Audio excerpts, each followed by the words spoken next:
Hello YouTube, welcome back to the channel. I'm Hills on the Hunt, and in today's video we have my most recent watches from about the last 8 to 10 days. So let's go.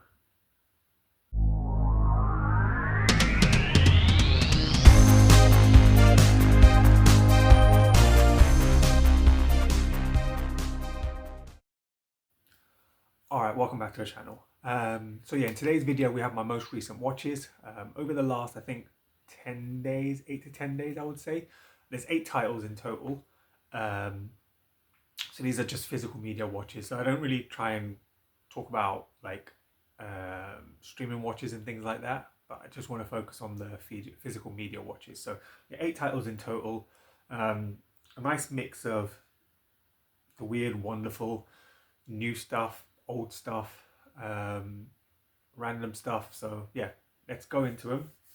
Let me know in the comments as always if you've seen any of these and yeah, what you thought of them. So we started off the week with the Invasion. I saw, I believe it was Roy, Blue Roy Movies, that's a mouthful. Blue Roy Movies talking about this. And he kind of almost laughed his way through the review because it wasn't that great a movie. So I was curious to check it out. I mean, I've had it sitting on the shelf for a while and I was like, okay, let's see how it is. And yeah, I'll tend to agree with Roy. It wasn't the greatest. It was a nice premise behind it. Like, I enjoyed it, but it just didn't deliver. And it felt like a movie that almost was a prequel to a movie. Like, and if this was a prequel to whatever was going to happen with this invasion and creatures and whatever that, you know, whatever came through was, then okay, it's not great still, but it's not bad. I mean, Nicole Kidman did her best in terms of what she could, and let's just get things out of the way. She's gorgeous in this, absolutely stunning in this movie. Daniel Craig, on the other hand, very, very kind of wooden, plain. There's a scene in there where things are going bad and these two are best friends and they end up kissing and she just absolutely shuts him down. It was savage because you could almost see the distraught on his face when it happened. But yeah, it was just like it felt like it was a start to like a movie trilogy. So it was just the kind of build up of the story and bit of background. But like, if as a standalone movie, it didn't deliver for me. It just didn't do anything. It just, like, once you found out kind of what the invasion was, it was just like, oh, okay, brilliant. And it kind of, it wasn't really going to save itself from there. So yeah, not great. Not for me. It just wasn't a great movie. I love kind of stuff like this, alien invasions and things like that, and mind control and body control and stuff like that. This just didn't deliver.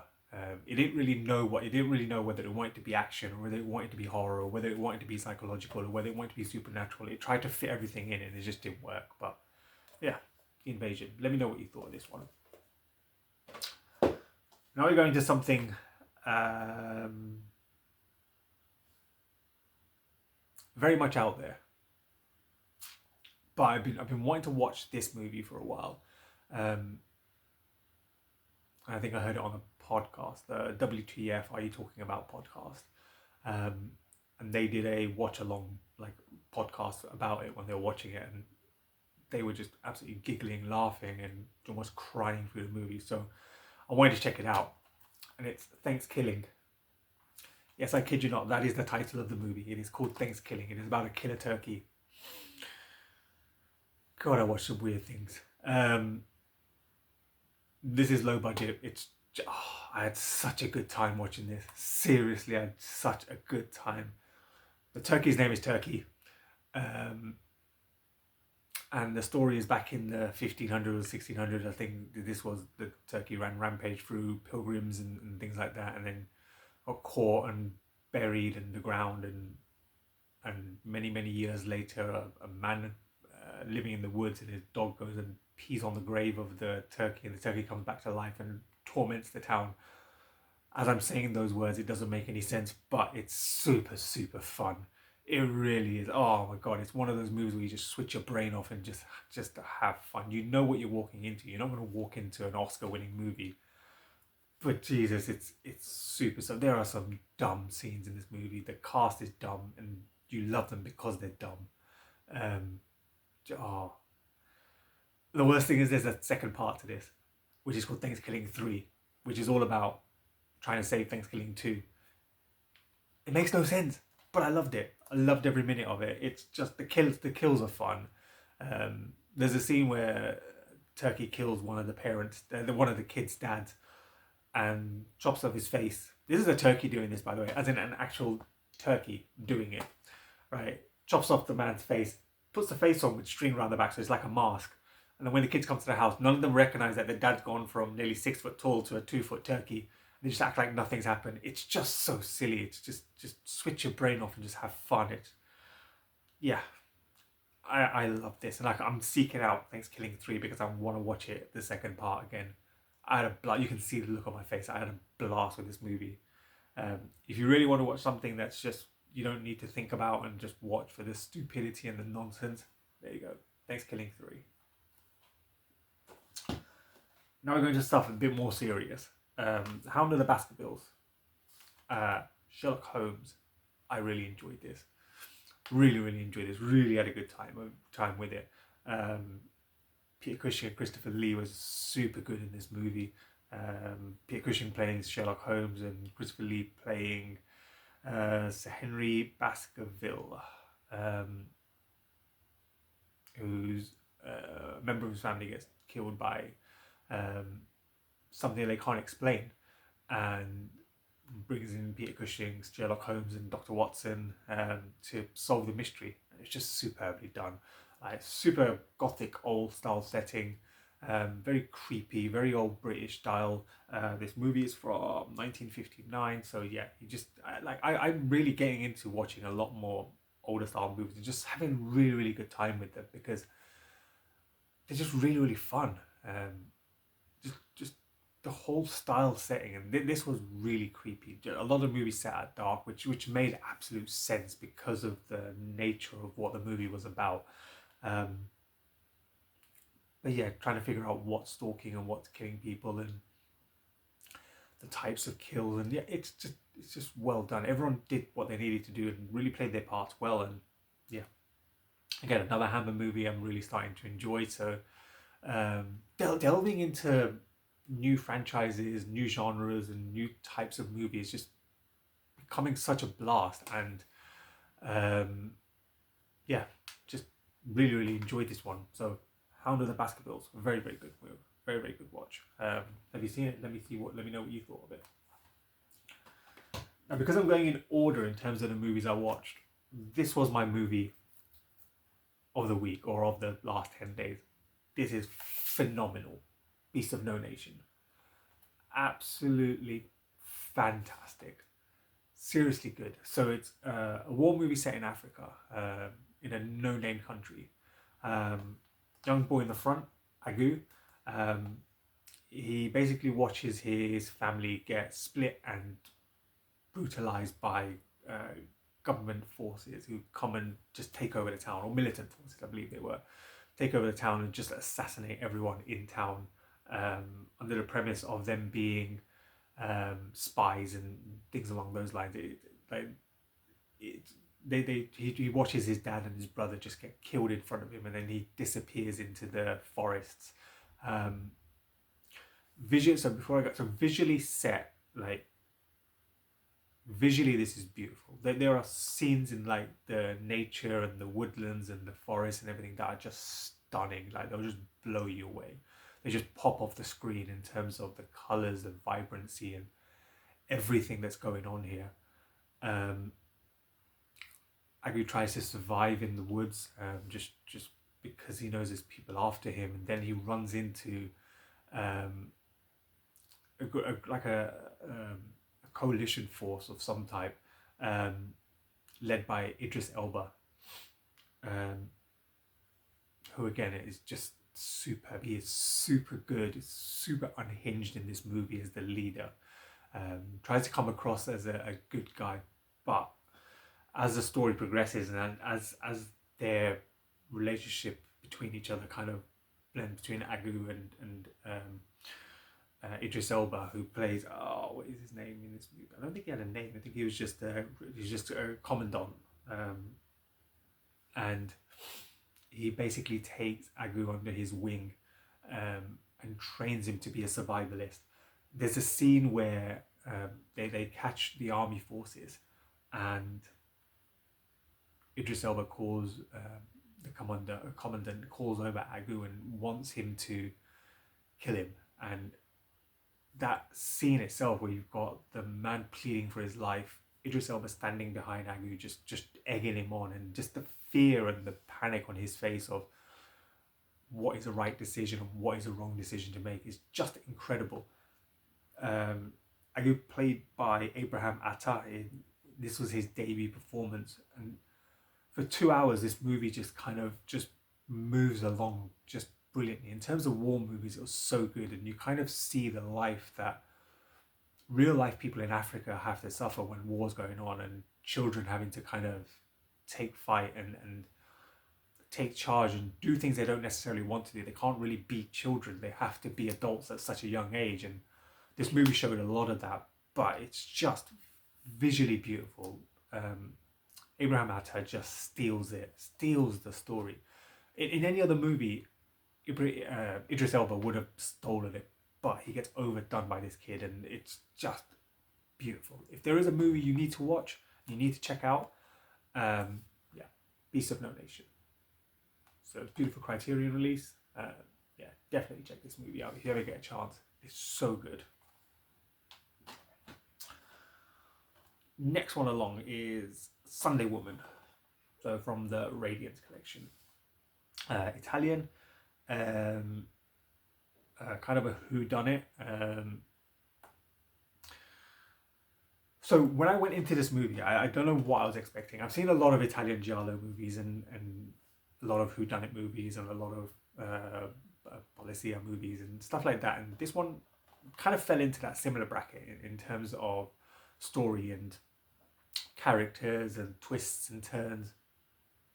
So it wasn't too much different to what I'd seen before. An architect gets killed, there's loads of people kind of suspects, there's 3 main suspects, and then there's this whole story about a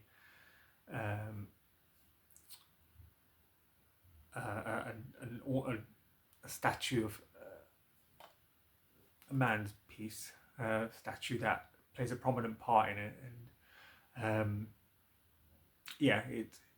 the story progresses along. The inspector's kind of trying to stay in between characters, ends up having a relationship with the wife of the man who's killed, and there's a lot of things going on that they just kind of pull in, but obviously in the end it blends all together when you find out who did it. But if you enjoy these kind of movies,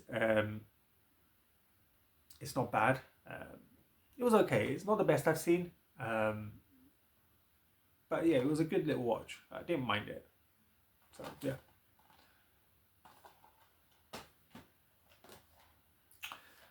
one I've seen multiple times, but I always enjoy watching. I can't believe this is nearly 25 years old. Like, just insane. 2001 it came out. Jeepers Creepers. I love this movie, and so I won't talk too much about it. I love it. I still love the story to this day. Super fun premise, super great creature. I love the way they kind of built it in bit by bit. The scarecrow scene with the woman with the cat is really well done.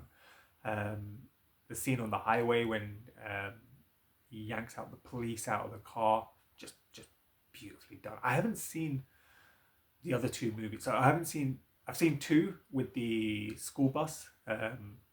He just tortured the school bus. I haven't seen 3 and 4 yet. So I do need to get into those. I do like this, and Jeepers Creepers is one of those movies you can watch over and over again and just have a good time with.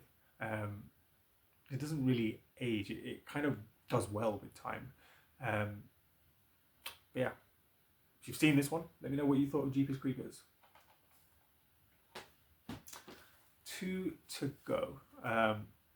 This has been on my radar for a very, very long time, but I don't think it's ever got an actual UK release. And everything I've ever seen on eBay and at film fairs has been like 25, 30, 35, 40 pound and up. Um, until one day where I saw it on Vinted. Someone had literally popped it up.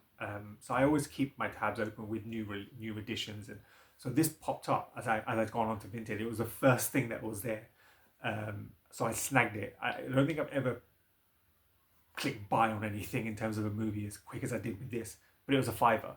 It is a Region A Blu-ray, so I don't have a Region A player, but it did come with a DVD, which is Region 1, which I do have a Region 1 DVD player. So I had to pick it up, and it is the Poughkeepsie tapes. Found footage, super creepy, super unsettling, super uncomfortable, really uncomfortable. Yeah, the story leaves behind. The story talks about a bunch of tapes left behind, known by what was the water. It was a Water Lake Killer. I might have got that wrong. I think he was the Water Lake Killer, the Water Something Killer, and he was a man who just basically went round the upstate New York. The Water Street Butcher. Sorry, there he is. And he just terrorized people, terrorized families, terrorized young girls, terrorized couples, and the way he tortured and killed them with no mercy is just frightening to see that there are people out there. And I believe that a lot of this was based on, or loosely based on real life stories. Just according to the credits at the end of the movie. But again, that could have been in for that whole kind of found footage style movie. But yeah, they run through the tapes and they go through the different types of killers and different types of kills. And there's a scene where he kills a couple and chops a man's head off and then like sticks it inside the woman's insides, or rips out her insides and sticks the man's heads inside, and you see like the grisly images of stuff like this. So they really went all out to make it real and make it feel legit in terms of this being a real story. And you know, the police, and they even held classes to run through this killer as tape. And you know, the Water Street Butcher just plays a part so well. It's super uncomfortable. Like some of the scenes and some of the kills and some of the descriptions of the kills, they go all in. They really go in depth with everything they talk about, which made it just a little bit more, which made it so realistic in terms of the story itself. I'd waited so many years to watch this. And before I'd heard about it so many years ago. Like we're talking 5-6 years ago, I'd heard about this. And yeah, it held its part. If you enjoy found footage and you don't mind a bit of an uncomfortable watch, or if you can seek this out, I would definitely watch it. The Poughkeepsie tapes. And last but not least, it's a title from Indicator, and it's Queen Bee, Joan Crawford. So these are, again, a new bunch of new movies I'm starting to kind of visit for the first time. Not even revisit, visit. It's 1955, black and white, 95 minutes. And the story is a family-based story. Joan Crawford plays Eve, socialite family member, and almost controlling her family, manipulating every piece around her like a chessboard, and just making things work better for her, until her cousin Jennifer comes to stay. She runs into an argument between Evie and her husband, and there's so many different things happening in the movie. There's so many kind of boards being played and manipulation taking place and relationships being strained, and everything that's happening. Joan Crawford is at the center of it, just kind of like a puppeteer, just playing with her puppets and just trying to move things around. And until all the pieces start fighting back, and then it's a battle for survival. The scenes with her and her husband, I'm not sure, it might be Barry Sullivan, but I could be wrong there, are really good, because I think he gets to a point where he's just had enough. Him and Jennifer share a kiss. Eve and another one of her cousin's husbands share a kiss, and it's just like intertwining. So much is going on, and so many parts are being played until there's a death, and then all the truths start coming out, and then all the pieces kind of fall towards Eve to say, look, all of this is happening.